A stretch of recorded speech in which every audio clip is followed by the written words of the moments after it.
UN Televisión, Universidad Nacional de Colombia, presenta.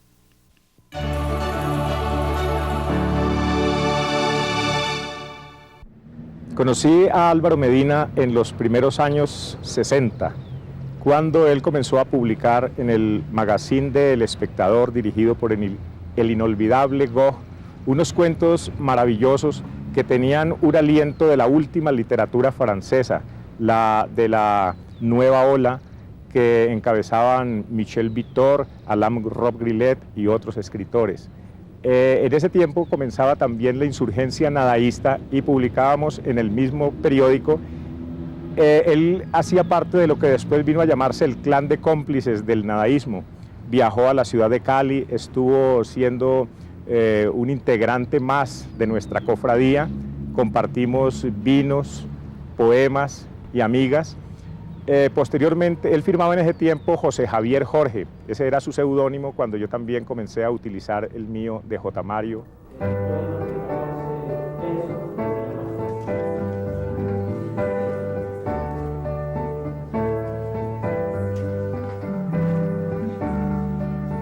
Y vamos a hablar de esa cosa difícil y fácil, pero que asusta a todo el mundo, que es el arte moderno.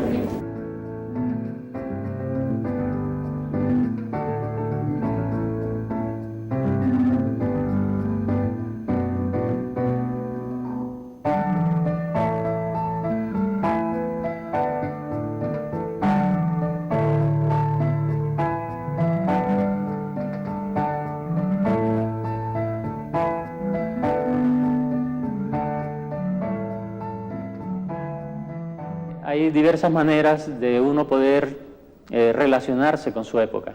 En este caso podríamos decir con lo moderno, cuando yo comienzo a tener uso de razón, digamos, intelectual.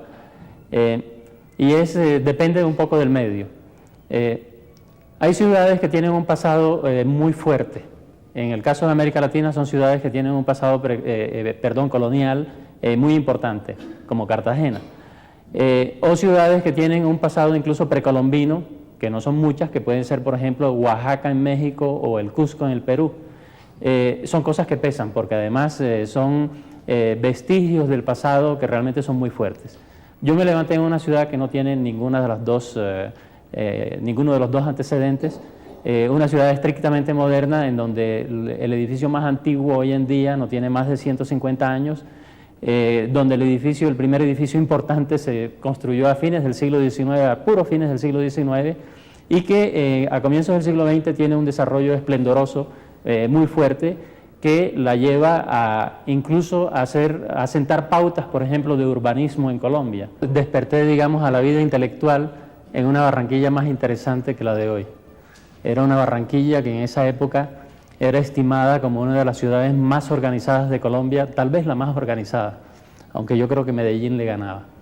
Una ciudad en expansión, con una vida cultural muy intensa. Y en ese momento que yo me comienzo a interesar por las cuestiones de arte, en realidad en Barranquilla hay dos personajes muy importantes, que son Alejandro Obregón, que estaba trabajando allá, y Álvaro Cepeda Zamudio, el novelista, que estaba haciendo unos planteamientos literarios que realmente sacaban a la literatura colombiana de la rutina. Al lado de ellos estaba alguien que ya no vivía en Barranquilla, pero que había dejado una marca muy profunda, y que es curioso, yo pienso hoy, estaba ausente de la ciudad, pero era como si estuviera presente. Y esa presencia era la de Gabriel García Márquez, que había comenzado a escribir, digamos, ya en serio y a publicar ciertas cosas, cuando estaba vinculado a El Heraldo, el periódico de Barranquilla.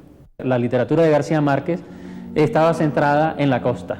Era una cosa que yo respiraba. Yo de niño había vivido en el pueblo de mi madre, que es Plato, en la Magdalena, ¿no? Con mis abuelos. Y cuando yo leía los cuentos de García Márquez, yo me sentía en el Plato, en la población de Plato, la del hombre caimán, ¿no? Que yo había vivido cuando tenía 5 años. Encontraba los personajes, el cura, el alcalde, el ambiente, etcétera, y eso me fascinaba. O sea, yo descubrí muy temprano que uno podía hacer literatura a partir de elementos propios y pensar a partir de elementos propios.